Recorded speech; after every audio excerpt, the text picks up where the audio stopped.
One Question is brought to you by Turnkey Search, a top industry search firm since 1996.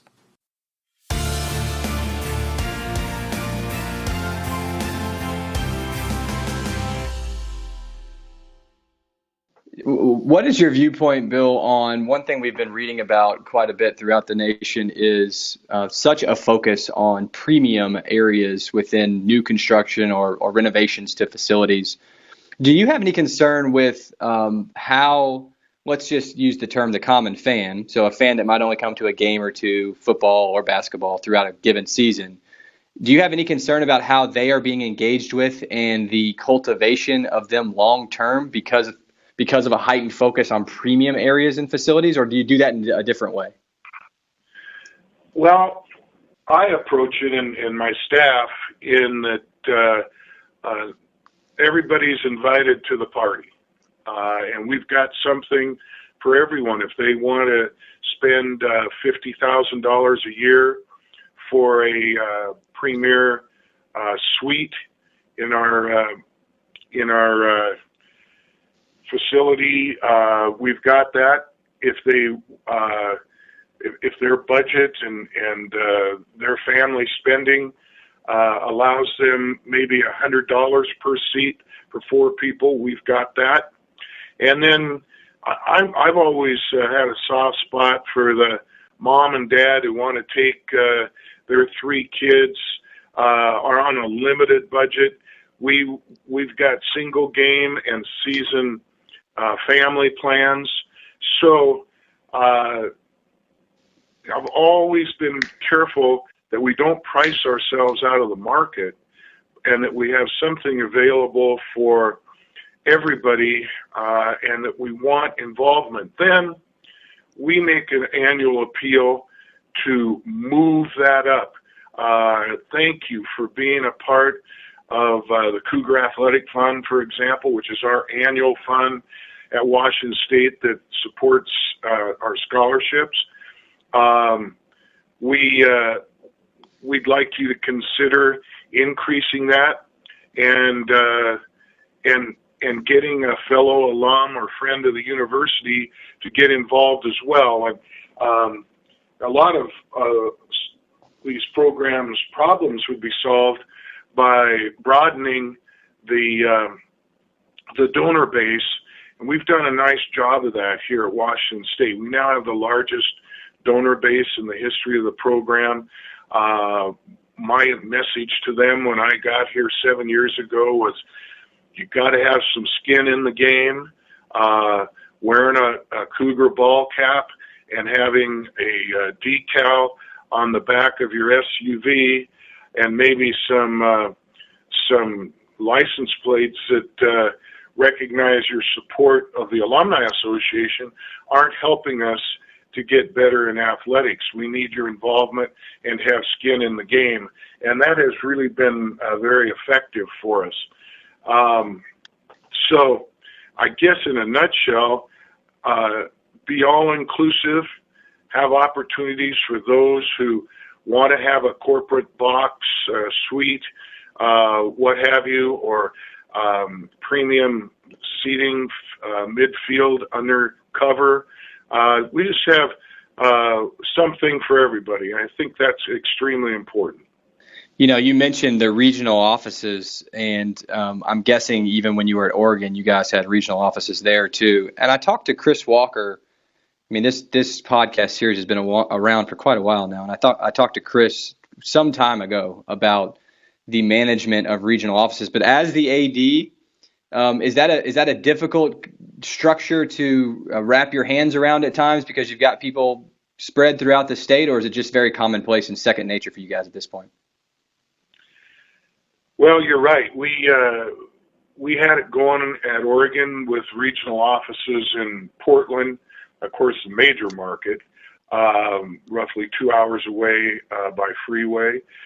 We had one in Medford down in the south, and then we opened one in Bend, which was the fastest growing community in the state of Oregon. A lot of transplants who really didn't have an allegiance to a university or athletic department, and so we tried to encourage them to affiliate with us. So here, when I got here, in fact, I put together the Spokane office, again, back in the 80s, that being 75 miles away, the second largest city in the state.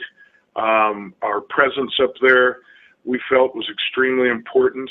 I have a live radio show every Monday morning in Spokane, and gives me an opportunity to talk to people on the phone, tell them what's going on, some of the inside scoop, and most importantly, it lets people know that I'm up there. I'm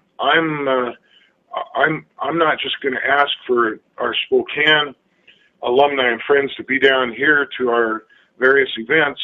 We're going to be up there too. And that same year that I got here, we implemented our Spokane Week up there. It's now called the Crimson and Gray Week, our colors.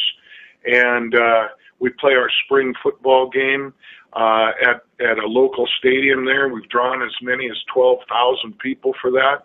And we really are quite visible through a series of events up there. So for us, I gave a talk way back when, again, I was a fundraiser here in the 80s at a fundraising conference for college athletics, and it was centered around the importance of regional offices.